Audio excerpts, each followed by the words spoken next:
This is Code of the Streets. Here we break down the most notorious gangs in the world, their hierarchy, symbols, hand signs, and why they do what they do. If you haven't already, be sure to subscribe so you don't miss any new episodes. Today we're taking a look at the Mafia Rules, or the Cosa Nostra Rules. These are the rules that were established in the early days of organized crime and have been passed down ever since. They regulate how mafiosi conduct themselves within the family and towards each other. If you become a member of the mafia and you break one of these rules, your punishment could be the death penalty. A rule. This is probably the most well-known mafia rule of them all. It's where the whole mafia thing really started. To put it simply, is the mafia code of silence, according to the Italian word for silence. It's the act of not disclosing information about the mafia to law enforcement or the public. The old-school mafia was never big on paperwork, and that's because of this rule. Everything had to be done in person, face-to-face. No written documentation existed because if a piece of paper fell into the wrong hands, there could be serious consequences. And if an investigation started based on that evidence, it would not end well for the mafia in the U.S. The FBI has a special department called the Mafia Inquiry Team whose sole purpose is to infiltrate the families and gain intel on their activities. But even with the best efforts of the FBI, they only know a small fraction of what the mafia knows. That's because of omerta. Even if the FBI manages to get a made man to talk, he won't say much.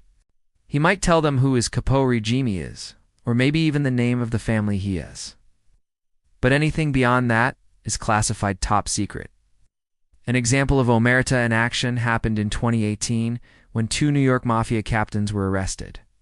The men, who both belonged to the Genovese family, were arrested on racketeering charges, but they weren't convicted until 5 years later. Why? Because even though they were caught red-handed, neither the captains nor anyone else in the family would cooperate against their own. Rule 2. Don't trust anyone. Now, this may seem like a weird rule, especially if you've never worked in a high-stress environment before. But trust is a very valuable commodity, especially in a business. As the saying goes, you can make more money with honesty than you can with cheating. But for the mafia, it's better to be safe than sorry. They don't take any chances when it comes to trust. Most people will just automatically assume that someone from the mafia wouldn't trust anyone, and that's probably true. But the feeling isn't mutual. A made man could have a meeting with a guy that he has never met before and discuss a multi-million-dollar deal. And he whoa and think twice about shaking that guy's hand. The mafia believes that it's better to be cautious and keep your guards up, no matter who you're dealing with. You should never let your guard down around a mafioso, even if he's your best friend. Rule 3. Only inform on your enemies. If you ever decide to snitch on a mafia member, you might as well pack your bags and move to a witness protection program. But it's not just the snitches who have to worry about this rule. Mafia members also have to be careful about who they talk to. For example, a soldier in the Bonanno family could run into a soldier from the Colombo family while he's on a business trip. Sure, the guys might chat for a few minutes about their families and where they're from, but neither man is going to talk about any of the illegal activities they're involved in. That would be a violation of this rule. Only the upper echelons of the families are allowed to communicate across families. There is a reason why they call it interstate commerce. Rule 4. You can only make money for the family. Making money outside of the family is not only forbidden, but it also comes with a hefty fine. If a low-level member is caught funneling money to himself, he could be put up for a vote and get whacked. Imagine having your life insurance policy go up because your friends want to kill you. That's what being a mafioso is like. This rule is in place to prevent anyone from getting greedy and trying to steal from the family. It also keeps everyone honest and working hard to earn their money. Rule 5. Don't steal from the family. Another important rule is don't steal from the family. As mentioned earlier, if a member is caught stealing from the family, they will be voted out. If the family decides to take matters into their own hands, they will likely break this rule too. If a police informant is found within the ranks of the family, they will be killed, and the family whoa and hesitate to break any of their rules to make sure that the rat doesn't talk. When Nicky Barnes became an informant for the government after being arrested for drug trafficking, the Gambino family didn't waste any time in voting him out. The first target was his wife, then his son, and then his daughter. Both women were given the option of becoming a traditional mafia widow or to be killed.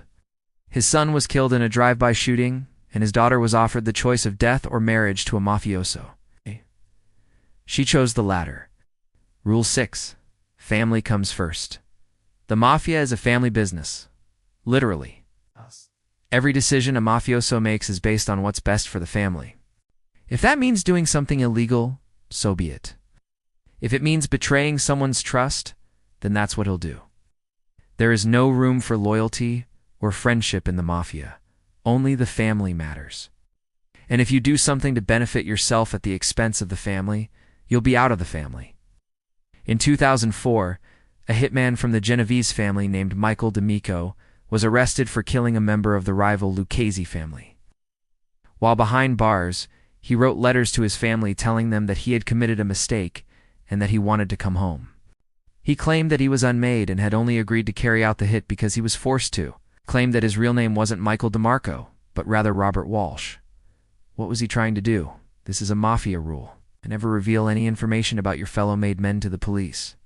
By doing that, he violated one of the most sacred laws of the mafia. Rule 7. The boss is always right. The boss is always right, whether he is or isn't.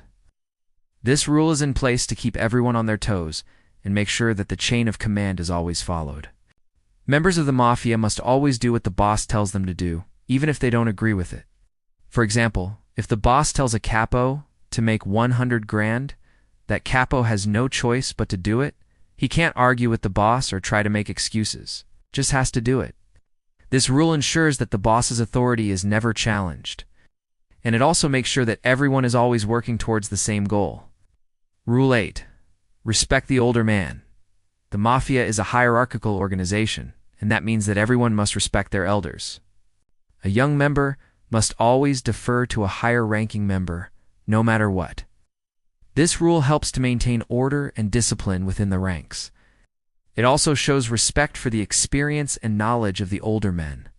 For example, a soldier must always listen to his capo and follow his orders without question. Likewise, a capo must show respect to his consigliere and underboss, as well as the boss. Rule 9. You must pay your debts. If you owe someone money, you must pay it back. This rule is important for several reasons. Firstly, it helps to maintain order and discipline within the ranks. If members of the mafia can't be trusted to pay their debts, then the organization will descend into chaos. Secondly, it helps to build respect among fellow members. If you're known as someone who can't be trusted to pay his debts, then you will quickly find yourself out of the mafia.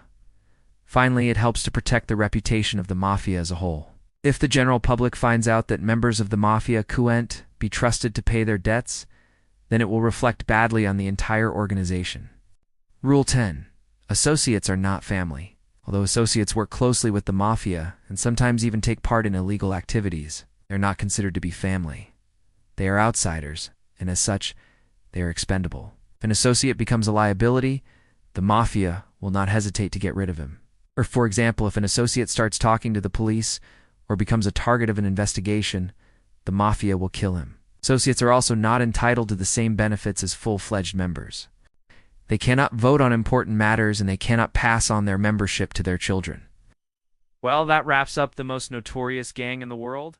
Be sure to check out our other videos about the mafia here and subscribe so you don't miss any new episodes.